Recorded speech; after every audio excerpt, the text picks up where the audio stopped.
ബി.ജെ.പിയുടെ അവസാന വട്ട സ്ഥാനാർത്ഥി പട്ടിക കൂടി പുറത്തിറങ്ങിയിരിക്കുകയാണ്. 11 മണ്ഡലങ്ങളിലെ സ്ഥാനാർത്ഥി പട്ടികയാണ് ബി.ജെ.പി അവസാന ഘട്ടത്തിൽ പ്രഖ്യാപിച്ചിരിക്കുന്നത്. ചിറയൻ കീഴിൽ കോൺഗ്രസ് വിട്ടുവന്ന ബി.ജെ.പിയിൽ ചേർന്ന വി.എസ്. അനൂപാണ് സ്ഥാനാർത്ഥിയാകുന്നത്. ചടയമംഗലത്ത് കെ.പി.സി.സി എക്സിക്യൂട്ടീവ് അംഗമായിരുന്ന അരുൺ രാജ് സ്ഥാനാർത്ഥിയാകും. അരുവിക്കര, നെയ്യാറ്റിൻകര എന്നീ മണ്ഡലങ്ങളും ബി.ജെ.പി ഏറ്റെടുത്തിട്ടുണ്ട്. കാമരാജ് കോൺഗ്രസ് മത്സരിക്കില്ല എന്നറിയിച്ചതിനെ തുടർന്നാണ് ഈ മണ്ഡലങ്ങൾ കൂടി ബി.ജെ.പി ഏറ്റെടുത്തത്. തിരുവനന്തപുരത്ത് നിന്ന് വിജിൻ വായാന്തോടാണ് വിശദാംശങ്ങളുമായി ചേരുന്നത്. വിജിൻ, നേരത്തെ വലിയ രീതിയിലുള്ള അതൃപ്തി ഉണ്ടായിരുന്നു. കാരണം മറ്റു പാർട്ടികൾ വിട്ടുവന്നവരെ ബി.ജെ.പിയിലേക്ക് എടുത്ത ബി.ജെ.പി മണ്ഡലങ്ങൾ സ്ഥാനാർത്ഥികളായി അവരെ നിർത്തുന്നതിൽ വലിയ രീതിയിലുള്ള രോഷപ്രകടനങ്ങൾ, പ്രതിഷേധങ്ങളൊക്കെ ബി.ജെ.പി പ്രവർത്തകരുടെ ഭാഗത്തുണ്ടായിരുന്നു. ഈ അണികളെയൊക്കെ പറഞ്ഞ് അനുനയിപ്പിച്ചാണോ ഈ സ്ഥാനാർത്ഥിത്വങ്ങൾ പ്രഖ്യാപിച്ചത്, അവസാന സ്ഥാനാർത്ഥി പട്ടിക പുറത്തിറക്കിയത്? വിൻഷ, പൂർണ്ണമായും എല്ലാ നേതാക്കളും തൃപ്തരാണെന്ന് ചോദിച്ചാൽ അങ്ങനെ തൃപ്തരാകാനുള്ള സാധ്യതയില്ല ഈ പട്ടിക പുറത്തു വന്നപ്പോൾ എന്നുള്ളത് തന്നെയാണ്. എന്തായാലും അവസാനഘട്ട പട്ടിക പുറത്തിറക്കുമ്പോൾ 11 സ്ഥാനാർത്ഥികളെയാണ് നിലവിൽ ആ പട്ടികയിൽ ഉൾപ്പെടുത്തിയിരിക്കുന്നത്. ഇതിൽ പ്രധാനപ്പെട്ടത് വിൻഷ നേരത്തെ സൂചിപ്പിച്ചതുപോലെ പല പാർട്ടികളിൽ നിന്നും എത്തിയ ആളുകൾക്ക് അവസരം നൽകുന്നതാണ് നിലവിൽ പട്ടിക. നിലവിൽ ഈ പട്ടിക ബി.ജെ.പിയുടെ പട്ടിക പൂർത്തിയാകുമ്പോൾ 97 ഇടത്താണ് നിലവിൽ ബി.ജെ.പി മത്സരത്തിനിറങ്ങുന്നത്. നേരത്തെ 96 ഇടത്തായിരുന്നു. അതിൽ ബി.ഡി.ജെ.എസും ഒപ്പം തന്നെ 2020 ഉൾപ്പെടെയുള്ളവർക്ക് കൂടുതൽ സീറ്റുകൾ നൽകിയിട്ടുണ്ട്. ഒപ്പം തന്നെ കാമരാജ് കോൺഗ്രസിന്റെ സീറ്റ് അത് ബി.ജെ.പി ഏറ്റെടുത്തു. അങ്ങനെയുള്ള നീക്കുപോക്കുകൾ ഉൾപ്പെടെ നടത്തിയ ശേഷമാണ് നിലവിലിപ്പോൾ പൂർണ്ണമായുള്ള ബി.ജെ.പി സ്ഥാനാർത്ഥി പട്ടിക പ്രസിദ്ധീകരിച്ചിരിക്കുന്നത്. അതിൽ പലയിടങ്ങളിലും എം ടി രമേശ് ഉൾപ്പെടെയുള്ള മുതിർന്ന നേതാക്കൾക്ക് നിലവിൽ സീറ്റ് നൽകിയിട്ടില്ല. ഗോവ ഗവർണറായി തിരിച്ചെത്തിയ പി എസ് ശ്രീധരൻപിള്ളയ്ക്ക് നിലവിൽ സീറ്റില്ല. അങ്ങനെ മുതിർന്ന നേതാക്കൾ പലരും ഒഴിവാക്കപ്പെട്ടിട്ടുണ്ട്.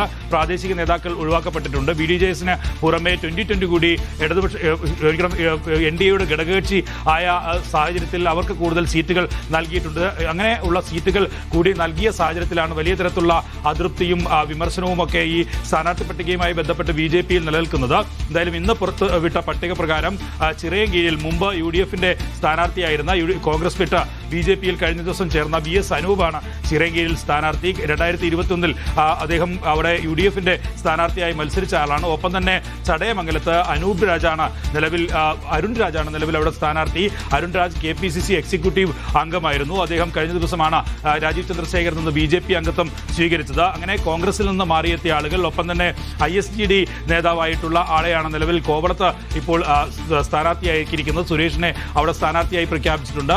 അങ്ങനെ പല പാർട്ടികളിൽ നിന്നും മാറി വന്ന ആളുകളെ ഉൾപ്പെടുത്തിയുള്ള സ്ഥാനാർത്ഥി പട്ടിക തന്നെയാണ് നിലവിൽ പുറത്തുവിട്ടിട്ടുള്ളത്. ഇതുമായി ബന്ധപ്പെട്ട അസംതൃപ്തി നിലവിൽ ബി.ജെ.പിയിൽ ഇപ്പോഴും പുകഞ്ഞുകൊണ്ടിരിക്കുന്നത്. ഒപ്പം തന്നെ കാമരാജ് കോൺഗ്രസ് നേരത്തെ പാറശാല മണ്ഡലമാണ് ആവശ്യപ്പെട്ടിരുന്നത്. പക്ഷേ പാറശാല നൽകാൻ കഴിയില്ല എന്ന് ബി.ജെ.പി തീരുമാനിക്കുകയും ആദ്യഘട്ട പട്ടികയിൽ തന്നെ ബി.ജെ.പി അവിടെ സ്ഥാനാർത്ഥി പ്രഖ്യാപിക്കുകയും ഒക്കെ ചെയ്തിരുന്നു.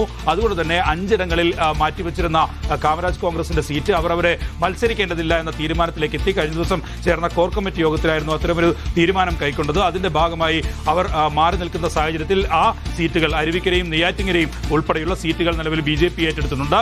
ആ മണ്ഡലങ്ങളിലേക്കുള്ള സ്ഥാനാർത്ഥികളെ കൂടി ഇന്ന് ബി.ജെ.പി പ്രഖ്യാപിച്ചിരിക്കുന്നു. ഇതോടെ 97 ഇടങ്ങളിൽ ബി.ജെ.പി സ്ഥാനാർത്ഥികളായിരിക്കുന്നു. വിജിൻ, ഇത്തവണത്തെ തെരഞ്ഞെടുപ്പ് ബി.ജെ.പിയെ സംബന്ധിച്ചിടത്തോളം അവരുടെ അഭിമാന പോരാട്ടമാണ്. വിട്ടുകൊടുത്ത നിയമം സീറ്റടക്കം പിടിച്ചെടുക്കണം, കേരളത്തിൽ അക്കൗണ്ട് വീണ്ടും തുറക്കണം എന്നുള്ളത് അഭിമാന പ്രശ്നം തന്നെയാണ് ബി.ജെ.പിയെ സംബന്ധിച്ചിടത്തോളം. അപ്പോൾ ഇത്തരത്തിൽ സ്ഥാനാർത്ഥിത്വത്തിൽ ചെറിയ ഇളവുകൾ പ്രഖ്യാപിക്കുമ്പോൾ, അല്ലെങ്കിൽ മറ്റു പാർട്ടികൾ വിട്ടുവന്നവരെ സ്ഥാനാർത്ഥികളാക്കുമ്പോൾ അതിൽ ബി.ജെ.പി അണികൾ തന്നെ അതൃപ്തരാണ്. ആ രീതിയിൽ വിജയ സാധ്യത തള്ളിക്കളയാൻ പറ്റുന്ന രീതിയിലേക്ക്, അല്ലെങ്കിൽ എല്ലാ സീറ്റിലും വിജയിച്ചു വരിക എന്നുള്ളത് തന്നെയാണ് ബി.ജെ.പി ലക്ഷ്യം വെക്കുന്നത്. പക്ഷെ മറ്റു പാർട്ടികൾ വന്ന ആളുകൾ സ്ഥാനാർത്ഥികളാകുമ്പോൾ വിജയ സാധ്യത കുറയുന്നില്ല. അത്തരത്തിലൊരു കണക്കുകൂട്ടൽ ബി.ജെ.പിയിൽ ഉണ്ടാകുന്നുണ്ടോ? ആ രീതിയിലുള്ള ചർച്ചകൾ എന്തെങ്കിലും നടക്കുന്നുണ്ടോ?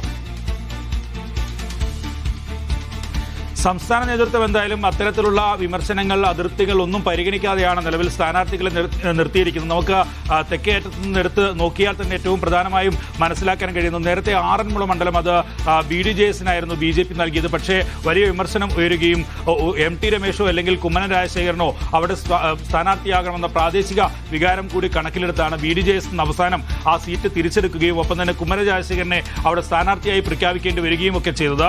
ഒപ്പം തന്നെ റാന്നി അവർക്ക് വലിയ സ്വാധീനമുള്ള ശബരിമല ഉൾപ്പെടെ ഉൾക്കൊള്ളുന്ന മണ്ഡലമാണ്. ആ സീറ്റ് നിലവിൽ 2020-ക്കാണ് നൽകിയിരിക്കുന്നത്. ആ 2020 അവിടെ ഒരു ക്രിസ്ത്യൻ സ്ഥാനാർത്ഥിയാണ് നിലവിൽ നിർത്തിയിട്ടുള്ളത്. നേരത്തെ കെ സുരേന്ദ്രൻ ഉൾപ്പെടെയുള്ളവർ മത്സരിച്ച മണ്ഡലമാണ്. അവിടെ വലിയ മുന്നേറ്റം ഉണ്ടാക്കുകയൊക്കെ ചെയ്ത മണ്ഡലമാണ്. പക്ഷേ അത് BJP ഇത്തവണ 2020-ക്ക് നൽകിയിരിക്കുന്നു. അതുമായി ബന്ധപ്പെട്ട പ്രാദേശികമായ വലിയ വികാരം നിലനിൽക്കുന്നുണ്ട്. ഒപ്പം തന്നെ തൃപ്പൂണിത്തുറയിൽ അവിടെ കഴിഞ്ഞ തദ്ദേശ തെരഞ്ഞെടുപ്പിൽ വലിയ മുന്നേറ്റം BJP ഉണ്ടാക്കിയതാണ്. നഗരസഭാ ഭരണം ഉൾപ്പെടെ പിടിക്കുന്ന സാഹചര്യം ഒക്കെ ഉണ്ടായിരുന്നു. പക്ഷേ അവിടെയും 2020-ക്കാണ് സീറ്റ് നൽകിയിരിക്കുന്നത്.